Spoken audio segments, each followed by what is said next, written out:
Hi Mar, this is Edith, and my Chinese name is Lai Zhirong, and my student number is S0441039. I am a freshman in NCUE, and the title for the video is Elora Hardy Magical Houses Made of Bamboo. I'm going to begin. When I was 9 years old, my mom asked me what I would want my house to look like, and I drew this fairy mushroom, and then she actually built it. Laughter. I don't think I realized this was so unusual at the time, and maybe I still haven't because I'm still designing houses. This is a 6-story baseball home on the island of Bali. It's built almost entirely from bamboo. The living room overlooks the valley from the fourth floor. You enter the house by a bridge. You can get hot in the tropics, so we make big curving roofs to catch the breezes. But some rooms have tall windows to keep the air conditioning in and the bugs out. This room we left open. We made an air-conditioned, tinted bed, and one client wanted a TV room in the corner of her living room. Boxing off an area with tall walls just didn't feel right. So instead, we made this giant woven pod. Now we do have all the necessary luxuries, like bathrooms.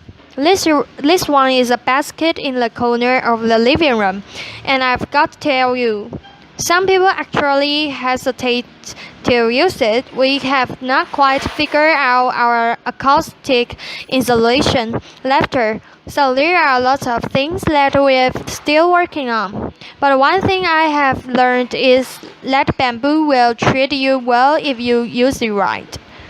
It's actually a wild grass. It grows on otherwise unproductive land deep ravine mountainsides. It lives out of rainwater, spring water, sunlight, and of the 1,450 species of bamboo that grows across the world, we use just 7 of them. That's my dad. He's the one who got me building with bamboo, and he is standing in a clump of Dendrocalamus asperniger that he planted just 7 years ago. Each year, it sends up a new generation of shoots. Last shoot, we watched it grow a meter in 3 days just last week. So we're talking about sustainable timber in 3 years. Now we harvest from hundreds of family-owned columns. Beton, as we called it, it's really long, up to 18 meters of usable length. Try getting that trunk down the mountain, and it's strong. It has the tensile strength of steel, the compressive strength of concrete. Slam 4 tons straight down on a pole. And it can take it because it's hollow. It's lightweight, light enough to be lifted by just a few men or apparently one woman. Laughter, applause. And when my father built Green School in Bali, he chose bamboo for all of the buildings on campus because he saw it as a promise. It's a promise to kids. It's one sustainable material that they will not run out of. And when I first saw these structures under construction about 6 years ago, I just thought, this makes perfect sense. It is growing around us. It's strong, it's elegant, it's earthquake resistant. Why hasn't this happened sooner? What can we do with it next? So, along with some of the original builders of Green School, I founded Abuku. Abu means mother and Ku means mine, so it represents my Mother Earth. And at Abuku, we are a team of artisans, architects, and designers. And what we're doing together is creating a new way of building. Over the past 5 years together, we have built over 50 unique structures. Most of them in Bali, 9 of them are at Green Village. You've just seen inside some of these homes, and we fill them with bespoke furniture. We surround them with veggie gardens. We would love to invite you all to come visit someday. And while you're there, you can also see Green School. We keep building classroom there each year, as well as an updated fairy mushroom house. We're also working on a little house for export. This is a traditional Sambanas poem that we replicated right down to the details and textiles. A restaurant with an open-air kitchen. It looks like a kitchen, right? And a bridge that spans to 22 meters across a river. Now, what we're doing is not entirely new. From little huts to elaborate bridges like this one in Java. Bamboo has been in use across the tropical regions of the world for literally tens of thousands of years. There are islands and even continents that were first reached by bamboo rafts, but until recently it was almost impossible to reliably protect bamboo from insects, and so just about everything that was ever built out of bamboo is gone. Unprotected bamboo withers, untreated bamboo gets eaten to dust.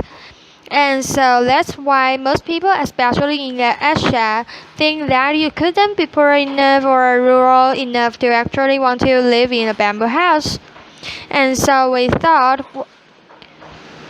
what will it take to change their minds to convince people that bamboo is worth building with, much less worth aspiring to? First, we needed self-treatment solutions. Borax is a natural salt. It turns bamboo into a viable building material treated properly, designed carefully, and a bamboo structure can last a lifetime. Second, build something extraordinary out of it. Inspire people. Fortunately, Balinese culture fosters craftsmanship. It values the artisan. So combine those with the adventurous outliers from new generations of locally trained architects and designers and engineers. And always remember that you are designing for carving, tempering, hollow poles. No two poles alike, no straight lines, no 2x4s here. And the tried and true, well-crafted formulas and vocabulary of architecture do not apply here. We have had to invent our own rules. We ask the bamboo what it's good at, what it wants to become, and what it is respected. Decide for its strength, protect it from water, and to make the most of its curves. So we design in real 3D, making scale structural models out of the same material that we'll later use to build the house. And bamboo model making is an art as well as some hardcore engineering. So that's the blueprint of the house later. And we bring it to site, and with tiny rulers we measure each wall and consider each curve, and we choose a piece of bamboo from the pile to replicate the house on site. When it comes down to the details, we consider everything. Why our doors are so over rectangular? Why not round? How could you make a door better when? Well, it's hinges battle with gravity, and gravity will always win in the end. So why not have a pivot on the center where it can stay balanced? And While you were at it, why not doors shaped like teardrops? To reap the selective benefits and work within the constraints of this material, we have really had to push ourselves, and within that constraint we have found space for something new. It's a challenge. How do you make a ceiling if you don't have any flat board to work with?